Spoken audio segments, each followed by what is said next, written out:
So you just hurt your finger and you're looking for some information to tape it up. I'm gonna go ahead and share with you the technique I use as well as the tape and whatnot that I use. So we'll just go ahead and get started. So just as what I use, I have this. I've been using this for years, maybe 5 years or so. I was introduced to it by someone else. This is called Leukotape P. I have a box right here so that if you need to kind of look for it. Come on, is it gonna focus? Okay. But that's what I use. I usually buy this stuff in like a 2 or a 3 pack online. So it comes in a big old roll. So it takes a while to go through it when I buy it in like a 3 pack. This is a brand new roll. Real big, real thick. Here's the roll I've been using. So as you see, you know, a little different. It takes a long time to go through this stuff, but I love it. It sticks like glue. I've had all kinds of problems with all the other tapes I've used, but this one's held real strong. It even sometimes leaves, I'm actually gonna say most of the time, if not every time, it leaves residue on your finger that's really hard to get off. But personally, I prefer that over my tape slipping around. So to me, I'm fine with that. So I'm gonna go ahead and pull y'all in to get a closer view of these fingers. Alright, so let's go ahead and actually start this taping. So you're gonna start by just pulling a piece out. Now I've already ripped this, but it doesn't really matter. Just start it right at the base of the finger. I always start right inside the palm. You can start on the back of the hand too, but it just helps me being able to pinch it right there and start it. Then just wrap it around.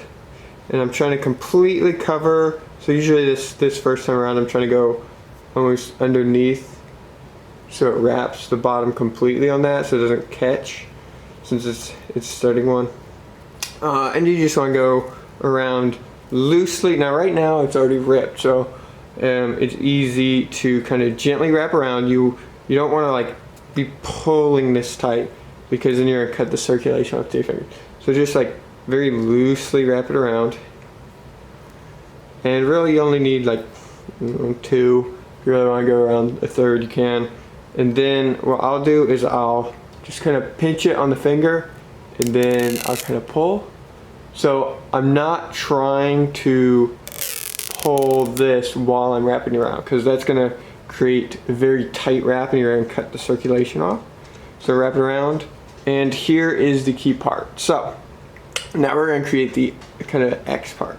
So right here at this joint, this is the PIP joint. This is the DIP joint up here. So we're going to focus on this joint right here. We're trying to create an X pattern. And so we're going to do that by rolling it up to that joint. And again, loosely, you want to pinch it. That's what I do with my thumb. So gently kind of like push it right there. I'm not pushing very hard.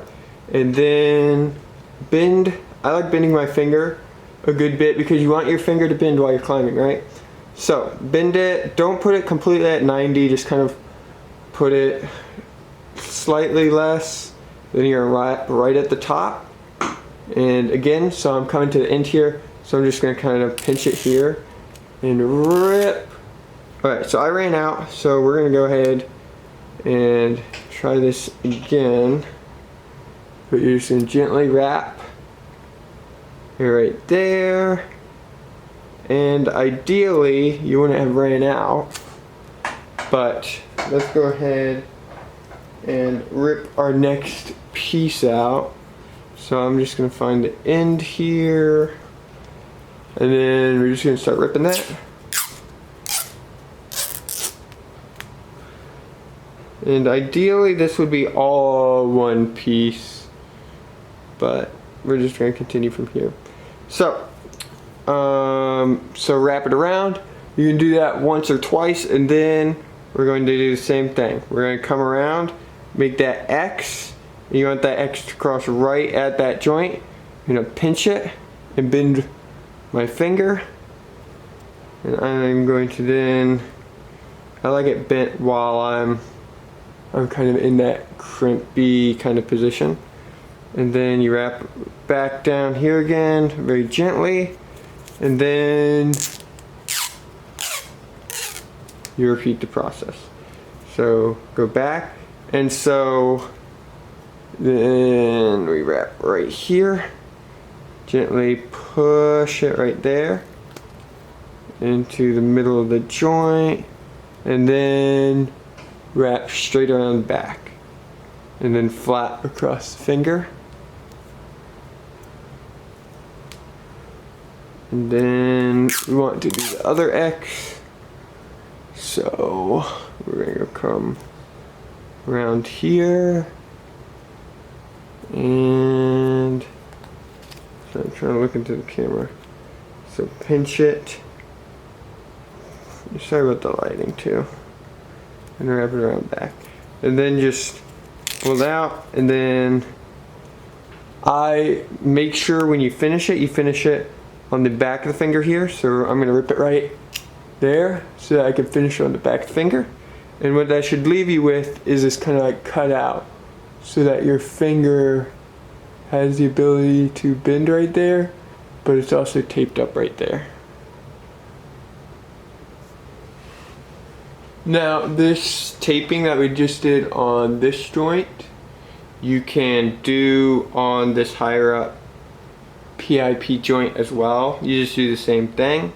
You cross it right on the joint, and you make sure there's a gap on the top when you're crossing it back over. And then when it comes to, usually if I've done this, I'm usually taping it to another finger as well.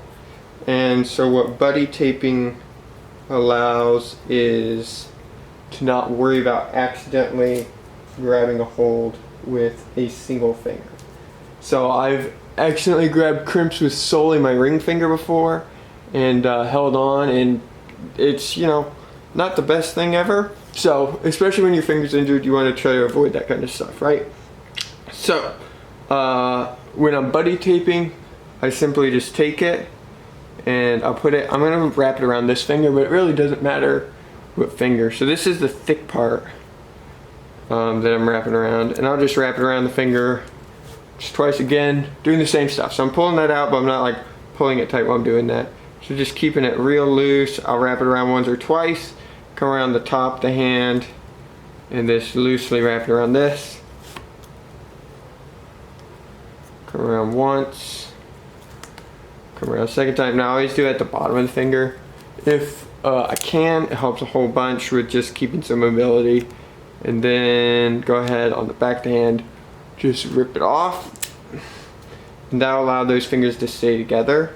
Now, usually for my thick tape, it's a little bit thicker than this, but that's just because I ripped this off. So ideally, you can make it a little bit wider, but this'll keep all your fingers together. And sometimes I have taped all three of these fingers together before as well, just so I make sure I hit everything with 3 fingers.